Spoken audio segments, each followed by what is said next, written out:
In this episode, we talk about a film that's so you probably forgot it existed. It's the debut episode of Written Off!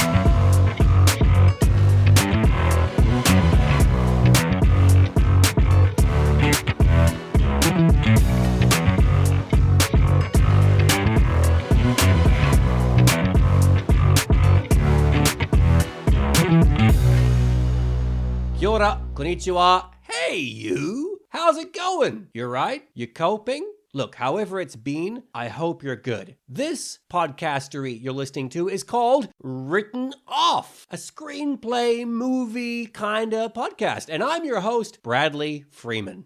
Yet another fucking podcast released on the internet because God knows there aren't enough. With me today is my co-host, Mark Tasker. How are you going today, Mark? Very good, very good. Cloudy morning here in Northern England, another shocker. But yeah, good. Slept well. I've had the 4 cups of coffee, so ready to go. I was thinking, like, Mark and I, we subscribe to WHM, We Hate Movies. Fantastic podcast if you haven't listened to it. And one of my favorite things is when they record their episodes, you always hear like the opening of a beer tab, like the Yeah. And it creates this kind of like, oh yeah, it's a hangout. It's cool. I would love to have a beer with me, but it's like, for like as Mark just told you, it's morning there in London, and it's late evening here in New Zealand. So yeah, doesn't really work. Maybe I'll add in a digital later It'll on. just be a can of Coke. Anyway, in this show, it's all basically about hindsight being 2020 and us being assholes who think we know better. Basically, we take meh films, films that are not the best examples of cinema. Generation Alpha, Mark, calls these mid films. Yeah, I'll have you know. yeah. Yeah.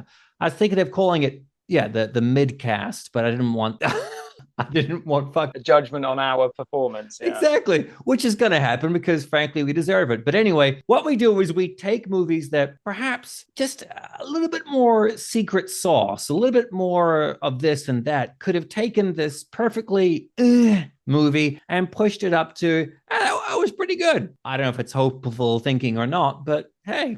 Some of the ones we're going to look at, they're not even quite in the forgettable category, because there are things about it that are great. And there are also, as you said, like even the one we're looking at today, you can see the influences. Well, we'll talk about it, but either it's too long a little bit, or it's too short, or they haven't developed something. But you can see, perhaps with another draft, or perhaps 2 or 3 drafts fewer, there is something. There's definitely something. But for whatever reason, yeah, it becomes a kind of meh. We have to say this up front because, like we're asking for it. I'm a writer. I've written screenplays. I write novels. When you're in the zone and you're creating something and you release it, like you've done the best that you can. And then someone will come along out of nowhere and say, hey, listen, why didn't you do this? Or why didn't you do that? And number one, you want to tell them to go fuck themselves. But also inwardly, you're like, God damn it. Yeah. So look, no one's perfect. We certainly are not. Hey, it's a hang. We're going to talk about kind of fun movies. Hopefully, by the end of it, come up with 1 or 2 things, 1 or 2 scenes that would have made this sing. Either a different character, a different ending, or just a small change on what's already in the film to make it better. But first of all, let's talk about what we've been watching or reading recently. Mark, what have you seen? Recently, I saw Longlegs. I liked it. I thought it worked. The people I saw it with agreed. There's a couple of really effective scenes. It's difficult to say too much because I think even the director was trying to hide a lot, especially with the sort of the Nicolas Cage angle, although he's up there right at the beginning. It is as soon as the film finishes, you say, well, a lot of people are going to dislike it and a lot of people are going to get a lot out of it. I like the films it's riffing off. It's a bit of a Joker situation. Everyone that saw Joker went, well, there's Scorsese. And so it is going to be a bit like that. But when it's done quite beautifully, it is quite a beautiful film. Cinematography is excellent. So I got a lot out of it. I didn't really like there's a very large exposition sequence at the back end of it, which, as someone who prefers things less explained, it was a bit frustrating that they felt they had to do that, especially it is under the neon, no one likes the expression, but the heightened or elevated horror. Yeah, it's horrific. It's horrific. If you're going to put it out under that label and you're going to say, well, it's an indie, did you need to do that? I would have said no. It riffs a lot on David Lynch, who I love, and it's very dreamlike. So did we really need to have everything tied up with a bow? I would have said no, but then I would say no about 80% of the films I watched. So, but anyway, I enjoyed it. I had two choices. There's a really kind of grassroots film festival going on here in New Zealand. It's called the Terror Fi Film Festival. Around about every October, November, they have the actual festival, which is a lot of quirky New Zealand horror. But also what they do throughout the year is, I don't know how, they manage to talk with the distributor and they get these Hollywood movies. So I had the option of watching Longlegs or Maxine. Yes, Maxine. Yeah, long story short, I wish I'd seen Longlegs. You've seen the previous two in the Loose trilogy. Had you seen... Yeah, what a fucking idiot I was, because I didn't like those movies either. And there we go. There's already a bunch of subscribers turning off. Like, what? He didn't like X and Pearl? Oh, the modern horror classics. I'm gonna do a little marathon of them at some point. I think the lead actor, she is a very intriguing just as a character. She's undeniable. And hey, those first two films were filmed in New Zealand back to back. Love that. The first one especially I found so interesting because the characters were great. The story was great. The dialogue, I was really into it. And then the horror stuff started. And I was like, oh man, the horror stuff doesn't really work as well as the awesome characters. And the like, there's one scene where the characters sit around in a bedroom talking about pornography. And it's such a good scene. So not awful films, and Maxine wasn't abysmal. But yeah, should have seen Longlegs. That's exactly how I feel about Inglourious Bastards. I remember watching that in the cinema, and that first sequence where he's doing that sort of little interrogation in the farmhouse, and I thought, Tarantino's grown up. This is going to be phenomenal. We're all going to be, engaged with this serious, but also a little bit edgy, a little bit funny. And for me, the rest of it, I've only seen it once. I highly doubt I'll watch it again. I just didn't get into it. But again, those are the most frustrating films when there are sequences and scenes that leap out at you and it's the hope that kills you, isn't it? That should be like the subtitle for the podcast, The Hope That Kills You. I love it. It is. And I think most of the films we will look at, apart from one, which we'll get to in a few weeks, but most of the films we look at, you're like, yeah, do that. Do a bit more of that. And then... Spoiler, they don't, which is why we're covering them. So all that said and done, let's get into the subject of today. We're talking about the 2018 film, the Dwayne Johnson starring Skyscraper. When you mentioned it, I went and had a look at Netflix, and I hadn't remembered, but I had actually watched the first 20 minutes at some point in time. It's unclear when, but at some point I had watched the first 20 minutes. And then obviously it had completely slipped my memory. I am not the rock man, as I'm sure we'll get into. So for some reason, I must have decided to put it on to try and help me to get to sleep. And I guess it worked so well that I'd forgotten I'd seen any of it when I then went back to watch it the other day. Put that on the poster. I'm pretty sure I watched 20 minutes of it. I fell asleep, couldn't remember any of it. High praise, 4 stars. The basic summary of the film is thus: Will Sawyer, played by WWE superstar The Rock / Dwayne Johnson, is an FBI hostage rescue team commander. That's a word salad. He loses his left leg below the knee when he and hate-fueled buddy Ben are decimated by a suicide bomber that takes out himself and presumably his entire family. We know the little boy gets it, and we know the dad gets it. The rest of the family are question mark. But don't worry, folks. Question mark is the kind of meal of the day when it comes to this film. Yeah, I really would have liked to have seen the job interview as like a deleted scene or something. So tell me, Will, you failed as a Marine. Oh, you let a little boy and his dad become a piece of hamburger. This is the thing, and I know you're going to allude to it, is how much control he has over the security of the world's most expensive, tallest, and bestest ever building. So his past record would suggest he might not have wanted to have given him quite so much leeway.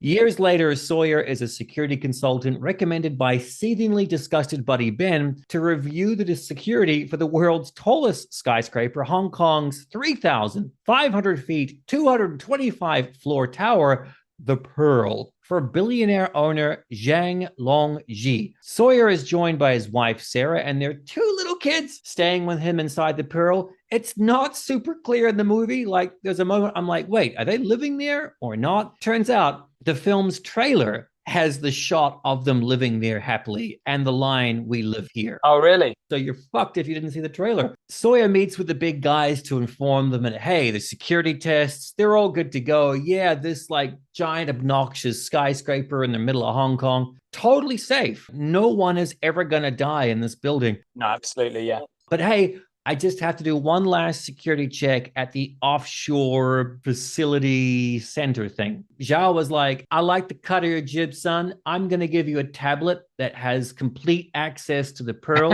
Yeah. Hey, buddy, yeah, why don't you walk off the premises with this tablet? Nothing's going to go wrong. Turns out something does go wrong. As soon as The Rock fucking strolls out of the building, a thief comes along and tries to swipe the tablet like a scene from fucking Airplane. It's like, oh, ho, ho. What is the guy's name? Here we go. This thief is hired by international terrorist Cortez Botha. No, he's the same character, yeah, as the Arnie's nemesis in Commando, right? Chainmail, actor extraordinaire, the one that's in Mad Max 2, isn't he? Yeah, Vernon Wells, is it?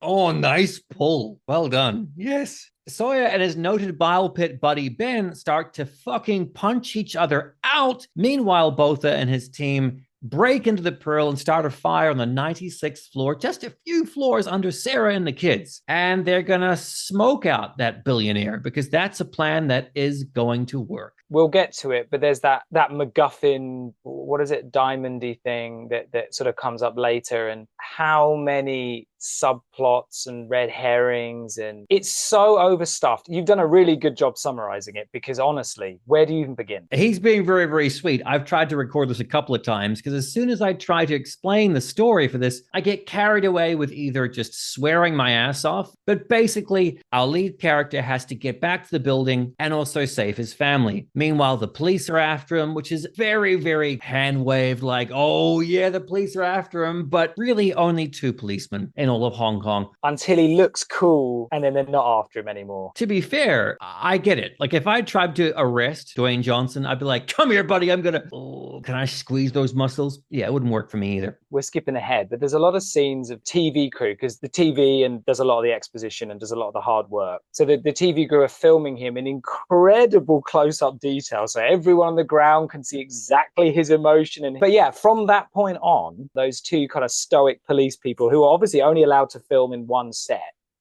they weren't allowed out for whatever reason. They are then, on his side, so to speak. Now, we've seen that in, I suppose it's the Die Hard thing, isn't it? You got the one on the outside who's kind of rooting for you. But these two are a lot more professional, a lot more po-faced. They're the only ones involved in this, investigation. I'm not quite sure what it is. Operation, I suppose. But yeah, it's hilarious. If you're a fan of 90s cinema, that lone cop who's kind of like, oh, I suppose this random foreigner who's fucking up Hong Kong, that is played by Byron Mann, aka Ryu from the Street Fighter movie. Oh, is it? It was good to see him back doing something. And you're right, just staying in a set. Maybe they shot it on a Tuesday. We're here to talk about the script. We're here to talk about what could have been better with a simple tweak or even a drastic change. But basically on the script level, when you're dealing with a movie like this that has, as Mark said, these big TV screens saying the guy that needs to be caught is right here, or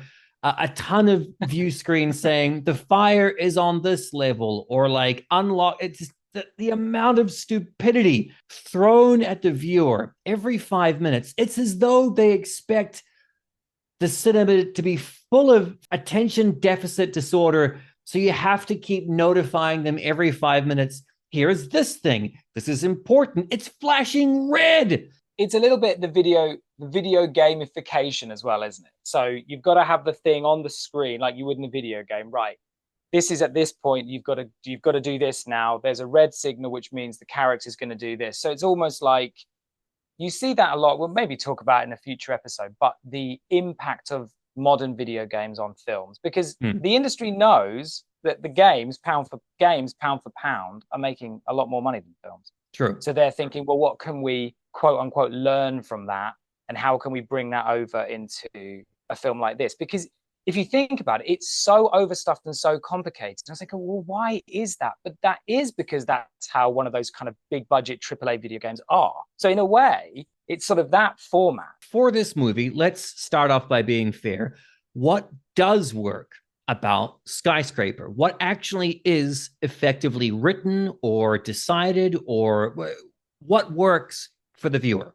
I think the lead character, the unfortunately, let's say the John McClane, the Bruce Willis, the lead action hero character, I love giving him some kind of trauma, because that always works. There's a lot about you, but yeah. Yeah, it does. But also giving them some kind of mental or physical disability, something that, because look, let's face it, The Rock is a titan among men. As much as we all want to be The Rock, we can't. So it's great for him to have something that brings him a little closer to our level. I haven't seen that before in a Die Hard-like situation. Begs the question, obviously in the writing process, did they have him specifically in mind? Or I guess they had a big Superman arc, character they weren't writing it for the average Joe that Willis is in that first Die Hard. So obviously they've made that decision. You've got to have this Navy SEAL Marine style muscle man. So I was curious about how much did they know about who was going to be cast in that role when they were writing it? On May 26, 2016, it was announced that the movie was going into production with Dwayne Johnson. So before anything was even written, before anything was set, the director of Central Intelligence, Ralston Marshall Thurber, must have had a good relationship with The Rock. And he said, right, look, I want to make more of an action movie. And The Rock's like, I'm your man. And so basically, yeah, it was built around him from the very, very get-go. I don't like to use the phrase justifies cutting off his leg, but it does kind of. So obviously in their story meetings, they're like, well, look, I mean, how can I be the everyman? How can I be more relatable? What? Because one presumes on the drawing board, when they were just fucking throwing feces at the wall, one side of the wall was Die Hard and the other side of the wall was the Towering Inferno. Unfortunately, that's where a lot of the problems with this script/movie lie, is that it's a great idea combining a Die Hard situation with a disaster movie.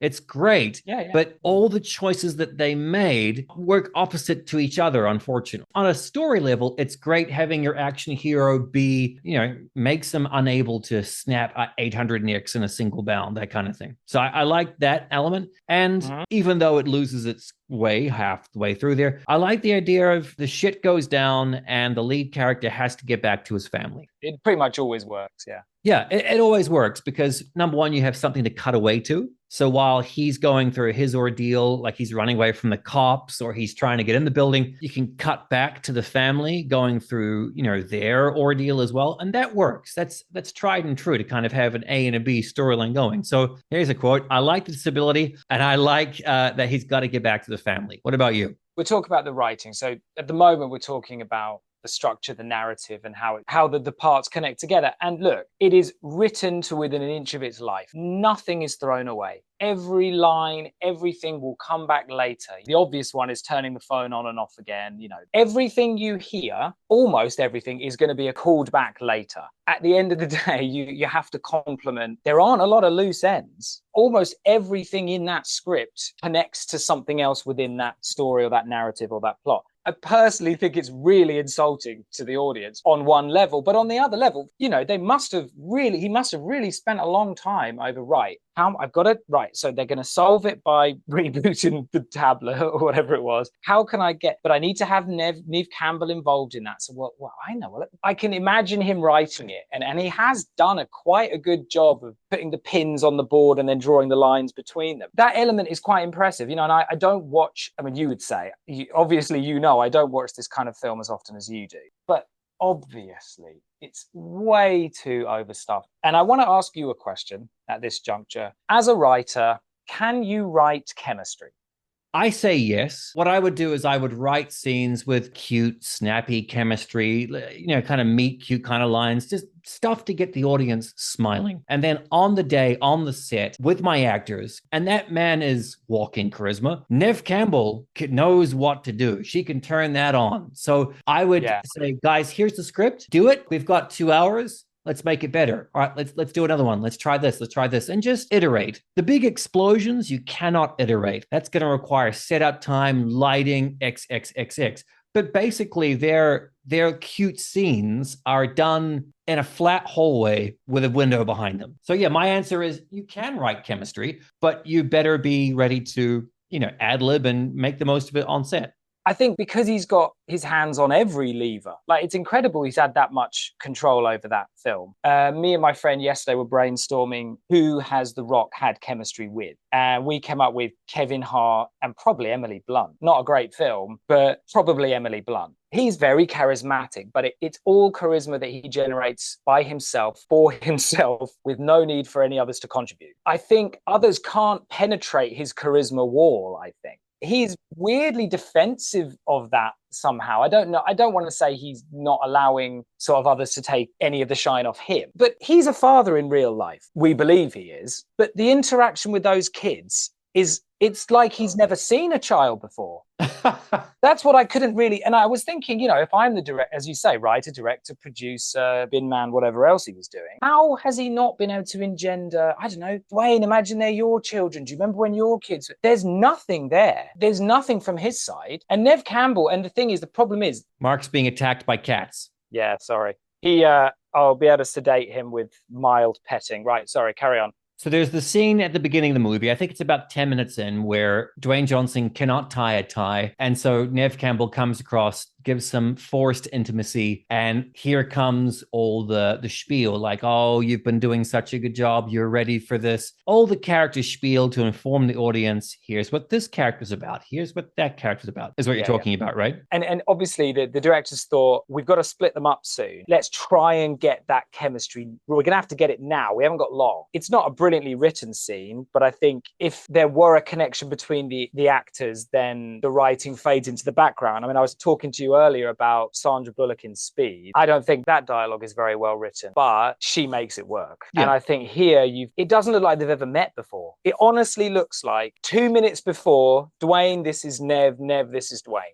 So this ties into the next section of the podcast, which is, what was the very first mistake for you that the film made writing-wise? Was it that sequence? I mean, yeah, we can talk about the acting, we can talk about the charisma, the staging, but was it that scene that set off flares for you, or what? And again, I'm probably not being fair and straying away from the brief a little bit, because I'm not even sure it's particularly the writing. I think that scene needs to be there.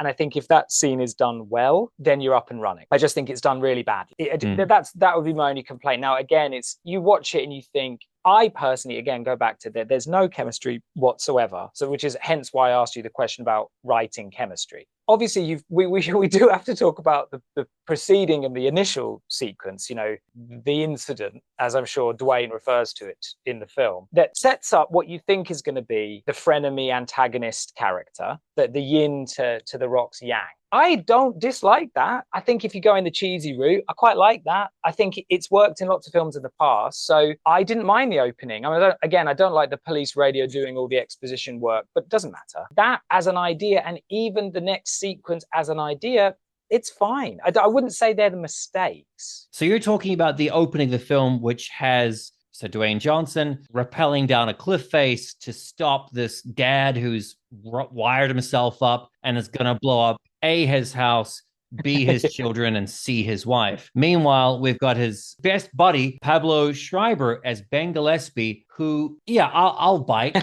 I've never seen an actor so visibly hate the lead actor. Like, right from the get-go, it's set up, these two guys are buddies. But every single scene these guys share, you can see Pablo biting his lip and the rage just swelling up on his face. it's just this immense hatred for this man, and it makes Dwayne's character all the more fucking stupid because, buddy, can you not see this man wants to kill you 8 times over? Of course, Dwayne's like, brother. I think I wrote down he's unfailed as such. I mean, it's obviously very obvious by his performance, but even to those not paying attention, it's about 20 odd minutes before you realize, oh dear, he's the one, he's the traitor. And then it's when is he killed? When is his best mate killed? As soon as he reveals he's the traitor, because he says like, oh, you should have done the thing with the tablet, or like, oh, yeah. And like he outs himself as the bad guy. Yeah. They have a fight, which it's my pet peeve. Current cinema fights are just shaky cam. We won't show you any of the choreography. We'll just show you two guys just kind of throwing themselves around and doing some punches. And God, this movie goes out of its way to show you, hey, The Rock is missing a leg, because sure enough, in this fight, they punch the leg and the leg gets ripped off. Like it's as you just said, it's reminding you every 5 minutes, hey, he's got no leg. I think they could have gone further with that. But again, how many antagonists are there in this? And the antagonist flip, flop. The billionaire, he's bad guy, good guy, bad guy, good guy, I think. I think he flips 3 times. So as an audience, it's difficult to be invested because you're invested in, right, okay, so I'm not going to like him. Oh, no, I am liking him. The same with the insurer, the British insurance. I think he's supposed to be British, but I think that's an Australian actor, isn't it? He is 100% when he's introduced, right, here we go. It's aliens. We've got the slimy, it's Ghostbusters. We've got the slimy, besuited bad guy who's up his own arse kind of guy. But then even he isn't really. Actually, what's the film's message? Insurance is quite important. And, billionaires, probably they're all right. It's... You've got Corez Botha, who is the leader of the terrorists, played by Roland Moeller.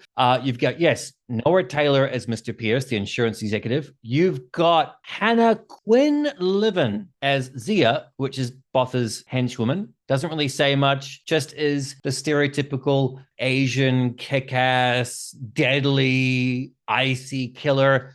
Yeah, you've got a lot of bad guys in this movie. It doesn't commit to any of them, so much so that the end fucking fight, there's none of basically just The Rock's like, hey, I'm behind you, and kicks the bad guy out of fucking hole. It feels like the movie was, hey, we want to make our version of Die Hard. But oh no, everyone remembers Die Hard is all about John McClane versus Hans Gruber. Talking on the radio, they were having this tension. Well, this movie goes the opposite direction. There is no relationship between Will Sawyer and Corez Botha. There's the argument to be made, it's a cliche and the movie would have been worse if the bad guy had said, Will, I remember you from that time over in Eastern Europe where you cut off my dog's ear. But I think you hit on the right thing. If the friend, the seething, I hate you, I want to see you dead Rock friend, if he had stayed all the way through, and if he had, let's say, at the halfway point, knifed Botha in the back, like something like that. Yeah. Who is the fucking bad guy? Is it fire? Is it the building itself? Is it capitalism? Is it Hong Kong? Is it China somehow? Like, it's so diffuse. It's trying to do way, way too much. And as you say, it might have been a bit corny. And obviously, we can't make it straightforward. We'll have a bit of the puzzle box element, but we won't really commit to that either. We will have a strong female character, but we'll put her in wherever they are, and we'll have them talking to the locals. I said to you earlier, I do think it's good that there's more than one character from the local area involved in the story. But as you pointed out, they have to be taught how to. the only one that can actually solve it is the white wife, who turns up and goes, "Come on, let me show you what to do." They're trying to make a positive, assertive. She's got her own career character, which is awesome, which is fine. Great, yeah. But then you have her stomp all over the locals and make them look like chumps. So. And then this bad guy, Zia, who's like shot people in the face and she's kicked things. She gets into a fight with Nev in a cop car and Nev fucking wastes her ass. It's like, oh, yeah. An actor named Matt O'Leary plays a character known as skinny hacker. Yeah. Can you remember who the skinny hacker is in this movie? Well, all I can tell you, I think in my original notes was that I actually enjoyed the hacking scene the most out of any other scene, which says a lot about me, maybe. But he's a German guy. He's wearing white trainers, I think. He enters the fray, does his little bit, and then Asian stereotype woman shoots him in the head. That felt to me like the movie telling the audience, like, oh, you remember the hacker from Die Hard? We've got a hacker too, but guess what? He's gone. Here is the movie saying we want to be different, but we're not going to be. And in fact, we're going to make a lot of the wrong choices because of it. But look, for me, the initial red flag was the scene in which Zhao, the billionaire, takes Dwayne up right at the beginning. It has the news feed explaining everything to the audience. Here's what the pearl is. Here's where Zhao's got money. This. It's Hong Kong. It's this. And so it's about 30 seconds of the most arrogant and speak about what's going on. There's a little bit right at the end of this news speak where it says, the pearl, no one knows what's inside it. The bowl at this top of this tower, no one knows what's going on inside that bowl. So you think as an audience member, okay, we're going to find out possibly at the climax of the movie what this bowl is going to do. Turns out, no, you just wait 4 minutes. It's just fucking screens. Panels of screens that come up and hide you in this bowl, and that's it. It does not trust the audience to be able to keep the information in its head for more than 10 seconds. It basically wants everyone to go, yeah, immediately. And it thinks, well, we can't keep them waiting another 30, 40 minutes because they might have forgotten that. But that's the risk when you use it's diegetic, but you use radios or TVs to do the exposition heavy lifting for you. Look, to be honest, it's very possible the casual viewer won't hear it. But if it were implanted in a better way and then withheld longer, then the audience will have more of a satisfaction when it's paid off. But it can't do that. It doesn't give us the credit that we're going to be able to go with it. And the way it sets it up is so poor that it's probably right. Because especially it happens quite early. You're probably still in the real hardcore popcorn eating phase of the experience. So you probably didn't hear it. Ever since The Rock was announced that he was taking the mantle of being the action guy, ever since Welcome to the Jungle, where Schwarzenegger kind of pats him on the shoulder and says, good luck. Unfortunately for Dwayne, he's entered a decade, or he's entered a cinema-going public where those big, explosive 80s action movies either don't work like they used to, or studio executives say you can't do it that way anymore. You have to have strong female characters, which is completely accurate. Yeah, absolutely, yeah. So they take that and it kind of morphs and mutates into something that no one wants, because you're so busy cartwheeling to be different and to update, which everyone should. But they just, for the longest period, I felt bad for Dwayne Johnson, because I'm like, buddy, I can see you trying. The first time I watched Skyscraper, I was like, yes, okay, I want to see Dwayne Johnson in a Die Hard movie. Yeah. I don't know if it's ego or if it's studio executives or if it's the writing itself, but continuously the movie betrays itself again and again and again.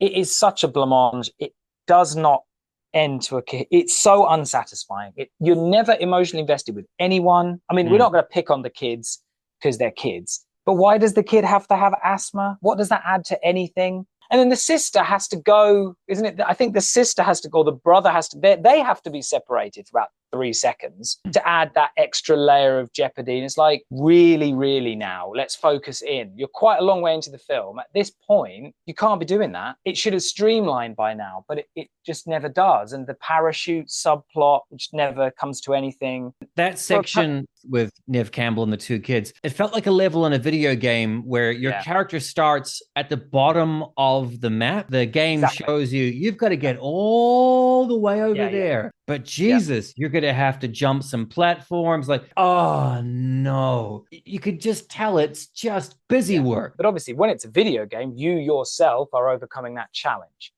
But when you're the passive spectator, you've got nothing to do. So you're just sitting blankly watching these avatars try and, they actually are written a bit like NPC. So there you've got to fall back on your investment in those specific characters, which, there really isn't any, is there?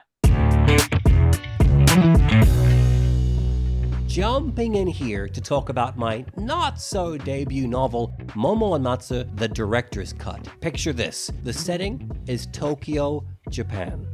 One morning, a high school girl tragically jumps before an oncoming passenger train.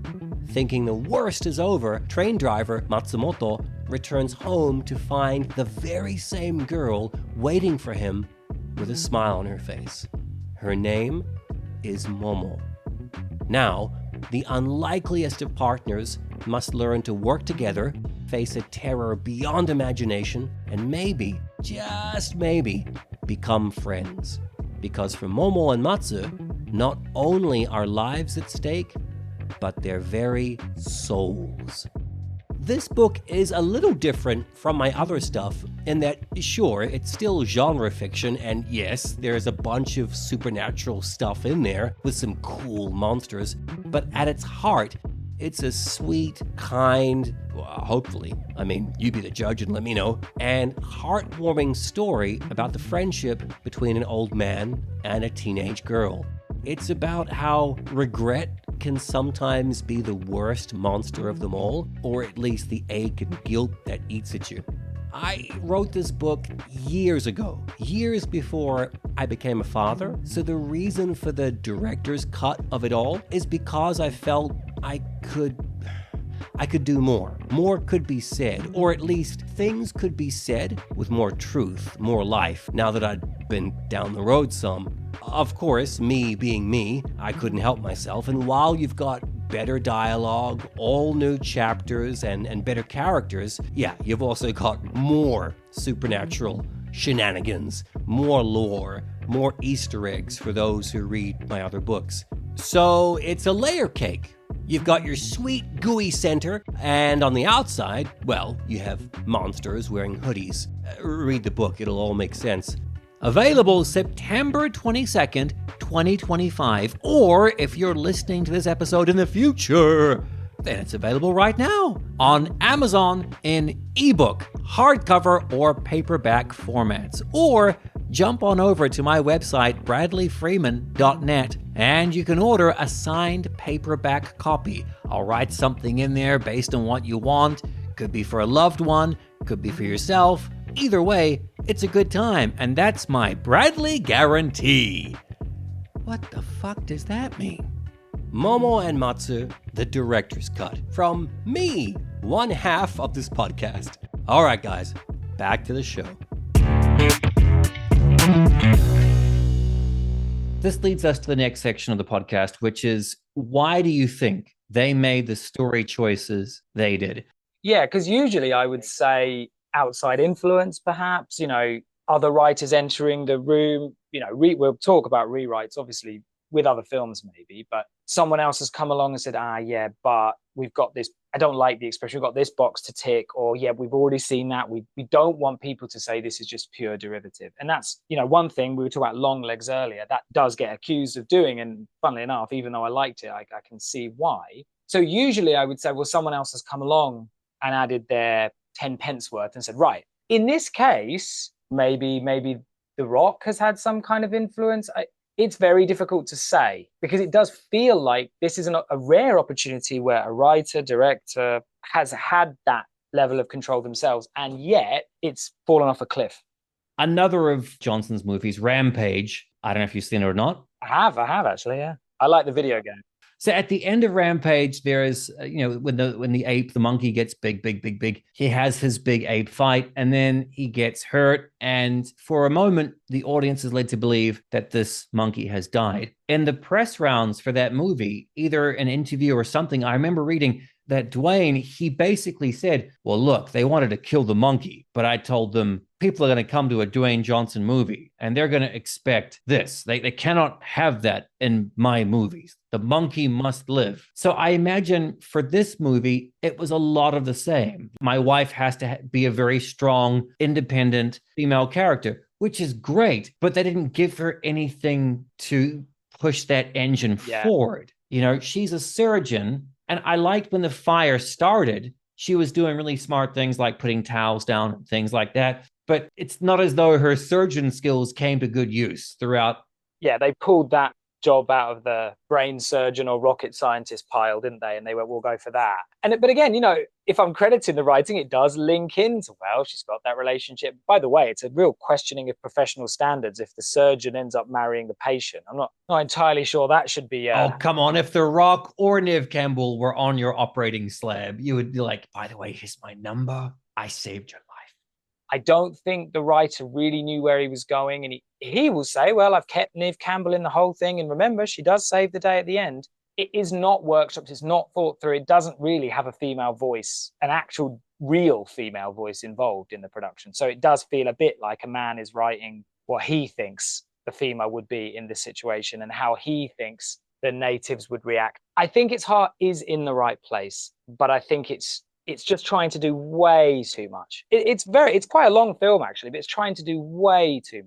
So it is Die Hard in a building, which by its very nature is Die Hard. I realize that. But it's also this disaster movie, right? But maybe because, I don't know if San Andreas, the other Dwayne Johnson movie, is before or after this. Maybe because of that, more of the disaster movie elements weren't included in this film. But if this was a disaster movie, there would be your stereotypical mass bystander deaths. The fire would consume partygoers, or the building would topple, or something like that. There'd be some really, really tense scenes where a lot of people would pass away. And one thing I thought was missing was Dwayne had his best friend, which turned out to be a bad guy. I would have liked someone with Neve, whether it's like her best friend or someone related to Zhao, or just someone that she had a connection with that perished in the fire. I feel as though the fire is the bad guy because the fire is the one that's driving everyone up, but it's never a character. It's never a threat. It never burns anyone. It never harms anyone.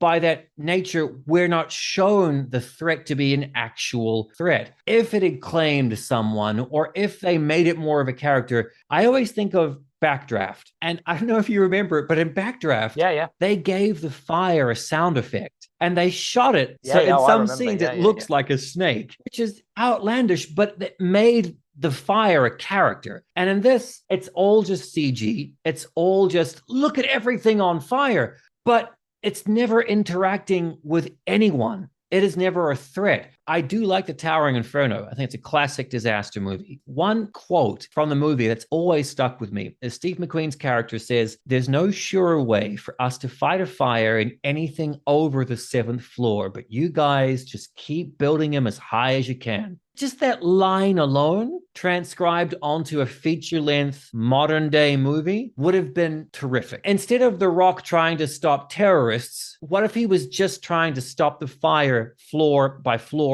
by floor by floor, and it just keeps on evading him? If you're not going to have a bad guy be a bad guy, have nature do it. Have there be actual stakes in this movie, as opposed to I'm going to crawl out on a clearly CGI ledge and fall a clearly CGI distance and hang from a clearly CGI rope. I mentioned earlier that I'd watched Speed recently, and I talked to you about how Hopper is in that.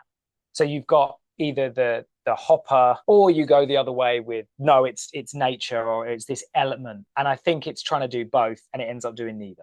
We're on to the final section of the show, which is what scenes or what changes would have made this film better? I quite like, strong word. I quite like the setting. I would have involved the local characters more. I would have taken away the insurance guy for certain. I probably would have taken both out, to be honest, or had him in a very limited dead at the halfway point role. It would have been a wonderful Die Hard movie if there was no punching. I mean, John McClane sure as hell doesn't punch Hans Gruber, really. Hopper and Reeves do have a bit of a scuffle on that train, but let's be honest. I mean, Dennis Hopper was 50 when he shot that. So it would be great to have a villain in a Die Hard movie and there not to be a physical presence. This movie was engineered for the Chinese box office, which, hey, why not? They still go to the cinema. For every complaint that you could throw about the state of China and where we are in the world right now, yada, yada, yada, they do love their movies. If they come out in force for a film, it can make or break. And as we can see from the results of this movie itself, Skyscraper grossed $68.4 million in the United States, whereas it grossed 236 million in other territories. And guess what? 86 million of that was China. So almost double the box office of America was China coming out for this film. So, hey, good choice, guys. I've got no complaint about that. But on a story level, what I would have loved to have seen is, sorry, Nev Campbell, but the wife should have been from Hong Kong. Yeah. It makes more sense anyway. Yeah. Okay, so The Rock, he gets his leg blown off in the beginning and he kind of tumbles through jobs and he lands upon the security thing. Have him be in Hong Kong, but not know the language and not know the culture. He is married to someone from Hong Kong. She speaks Cantonese. And hey, get some tension. The children are more comfortable speaking Cantonese than English. So then when The Rock has to run through the city, scale the building, disable things, it's all in the Cantonese language. And with the kanji symbols, I think that would be really good because he would be terrified about pushing the wrong button because he sure as hell couldn't know what's right. And then the wife character could have been a doctor, that's fine, but she can also be helping him, honey, that button says blow up the building. Yeah. That button says extinguish the fire. Put some meat on those bones, basically. You have to wonder if there was a draft where that was the case, because why have they gone there? And it makes sense, because if he's had this trauma and the wife is from that location, and the wife said, let's get you away from this. Let's get you somewhere different. You can have the little bit of the fish out of water element, and you can actually have engagement with the community in a way that, you and I have experienced ourselves. It does make you wonder if that was ever something that was considered. I don't know if we said this on here, but the Meg famously has the Statham love interest, but we're not going to quite commit to it. So I do wonder, this is pure speculation, if there was some discussion about whether or not that kind of mixed race, mixed culture marriage would play well. Maybe they felt that might be something that would trigger a backlash amongst the netizens. I mean, China famously has particularly aggressive netizens. So they may have decided, if we go that way, we're going to be in for a lot of stick. You don't know how the Chinese government could react. They might have called it subversive. We don't know. But I wonder, with you mentioning that, if that really was possibly the original concept, or that certainly would have worked better. And then you streamline it, and then you can get rid of probably a third of it. The role was considered Maggie Q, of course, there you go, Rachel Bilson, Jamie Alexander, and Mira Sorvino. So you could be right. I mean, in this age of global filmmaking where you need to get that money back, so you need to appeal to everyone. I get that. So you could be right. Maybe there's a bit of fingernail biting. We also know we are two men in our 40s. They are trying to hit as broad a demographic as possible. I'd be very curious to see we know the box office, but what was the reception from China? Did they connect to it in any way, apart from, oh, look, I know that building? Or, oh, look, they're speaking my language. Was there anything else that they actually connected to? Or was it just Hollywood threw the bait in, knew that they'd bite, didn't care whether they enjoyed the meal or not? We very rarely get that. Unless it is a dramatically, we hated it, you very rarely hear how do they actually feel. What's their Rotten Tomatoes score? I don't know. So here's a question for you. What would be a more subversive version of this movie for you? Like, let's say the budget was 10 million and not 180 million. The core concept, a skyscraper on fire, a man's got to get in and save his family. What would have raised your eyebrows? There's a brilliant one-shot German movie. It's called Victoria, and it was made in 2015. That's a film that, in a way, could be attached to this premise. A one-shot disaster movie. And you would stay tight in on the protagonist up until the very end. You have it revealed who was the orchestrator. I mean, it's a bit like Saw, in a way. I mean, I suppose that's how it would probably be done. The sequence where he's on the underside of the crane and he's climbing hand over hand, you see his feet dangling, and it's a huge, huge drop. The movie continually cut the camera angle here, here, here, here. A one shot of that where it just stayed on him. The longer a shot goes on, you feel it more. Certainly, you get a better read on the location. In this movie, he never gets tired. The Uncharted video games, which I love, shimmying along ledges like a gibbon, and he never ever has tired hands, scuffed knees. He just jumps and jumps because it's a video game. This is the same thing. I really wanted him to just be like, ow, Christ, when I'm on the monkey bars with my kids, after about the third bloody bar, I'm like, oh, ah. It has to decide what it wants to be. Are we really truly going to commit to a modern take on your diehards? or are we going to commit to your modern takes on the Towering Inferno? And this mashup, at some point, someone should have stepped in and gone, do you think this is going to be coherent? He himself should have thought, this is not, am I trying to add too many ingredients here? If your wife, family, friends were in a burning building, would you jump from a crane through a window to save them? Just let them burn? What if, hear me out, the building was full of cats? Yeah, I'd be in there. Dwayne Johnson, he really loves cats. There's the burning building. Yeah, it's funny you should say that, because isn't that a sequence in the latest A Quiet Place prequel? There's a now famous sequence with the man running with a cat trying to escape. That is it for 2018's Skyscraper. Thank you very much for joining us, everyone. This is obviously our first episode of the show, so it's all over the place. We're still figuring out the flow of this. We're still figuring out how much should we bitch and moan about a movie versus how much we should actually try to talk about its good points. Yeah, we'll figure it out as we go along. Mr. Mark Tasker, thank you very much for agreeing to embark with me on this crazy endeavor that is Written Off, the podcast.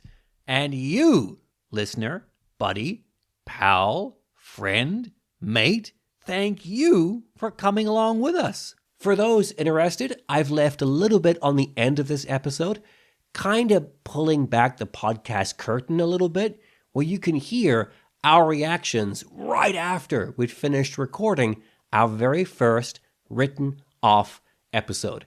We'll be dropping an episode every 2 weeks. That's right, every 2 weeks, boom. And it's going to make that noise, I promise.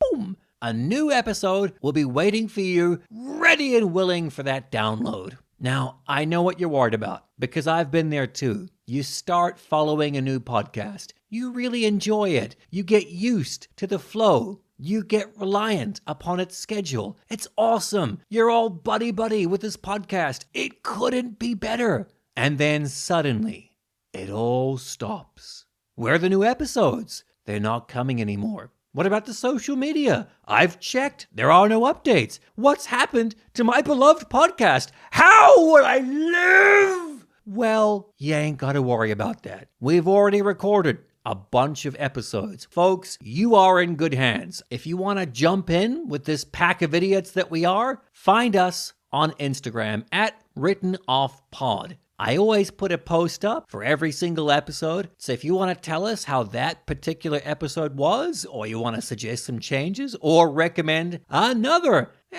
movie, jump on Written Off Pod on Instagram, throw us a comment, and let's get started. You can also find me on Instagram and Threads at Brad is Writing, and you cannot find Mark. You will not find Mark on social media because he doesn't like it at all. Not one little bit. Isn't that refreshing? What's coming up in our next episode? Look, I know we just got started, but we're already going to break the format. Next episode, we're talking about the 2025 reboot, sequel, requel of I Know What You Did Last Summer. And heads up, I have a weird kind of personal connection to this franchise, to this genre. So I'm going to be talking a little bit about a feature-length movie my friends and I wrote and directed way back when we, get this, were 14 years old. Yes, it is every bit as crazy as it sounds. If you're curious at all about who the fuck this weird-ass Bradley guy is, then you won't want to miss that episode, coming in 2 weeks. Until then, my friends, as always, stay safe out there. Please stay safe. Go grab a slice of pizza, because pizza is life. And we'll catch you for the next one. Bye! Well, the good thing is, this was the perfect first episode. We kind of jumped back and forth, so it's going to be good for me to edit to figure out what works. And then on the whole, I thought it was pretty good. It was very similar to what we would normally talk about, which is the most important part. Well, it's funny, yeah. What's good is you will always see things that I haven't, and then, yeah, probably vice versa. I need to think about how I organize, well, not organize, but get the, I think we had the same ideas about the issues or whatever else. But yeah, I think, as always, you'll see when you're editing it, okay, that needs to be shorter, or maybe that isn't going to work, or let's be more focused on that. Yeah. I mean, obviously, We Hate Movies, they riff a lot. He must edit it a lot as well. So you definitely hear the cut sometimes. So you'll probably hear the flow. You might think, and don't worry, by the way, if you listen to it back and think, yeah, no, we need to be more focused. Now, it's no problem doing it again at all.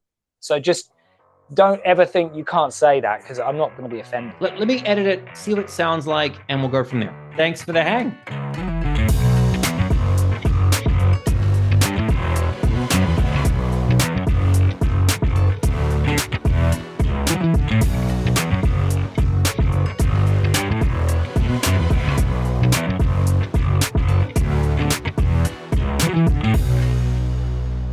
Written Off is hosted by me, Bradley Freeman, and Mark Tasker. It's produced by the both of us, and it's edited by me. Our theme music is by Skane, and our artwork is by Sketchfro. This has been a Pugnacious Podcast production.